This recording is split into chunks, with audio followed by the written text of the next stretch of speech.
Ano gagawin natin? Uy. Maraming tao dito eh. Di ko pa nga pala alam ang pangalan mo. Pangalan ko? Tino. Celestino? Hindi, Ututino. Ang bantot, no? Eh, ikaw? Oo. Rosana Rojas. Ang bango, no? Alam mo, Rosana, ang mabuti nating gawin, i-report natin sa mga pulis ang ginawang pagkikidnap sa'yo para makauwi ka na sa inyo. Ayoko, Tutino. Huwag nang Ututino, Tino na lang, ang bantot eh. Tino, ayoko. Ba, kailangan gawin natin yun para mahuli mo sa manloob. Huwag na lang, Tino. Pag nag-report tayo, babalik ako sa amin eh. Ayokong umuwi. Bakit? Ang gusto kasi ng daddy ko, ipakasal ako sa lalaki na hindi ko mahal.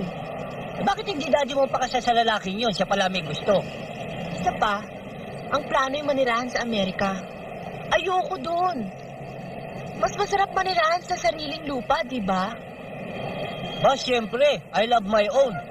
Ako nga, hindi rin ako makakauwi sa amin eh. Dahil magagalit ang tatay ko dahil yung kamote, hindi naging pera. Mabuti pa. Maghanap tayo ng mapapasukan. Mapapasukan? Sa bagay, maraming pinto rito sa Maynila. Madali tayo makakapasok niyan. Hindi yun ang ibig kong sabihin. Ibig kong sabihin, mapasukan para meron tayong matirahan at makainan. Yun ang nga ibig kong sabihin. Tanga, ang gulo mong kausap oh. Ako ba ang tanga? O sino pa nga ba eh? Dadalawa lang tayo rito. Oli ka na, maghanap na tayo ng mapapasukan. Hindi ka ba nagugutom? Bay, kanina pa ako nagugutom. Oli ka na! Tara.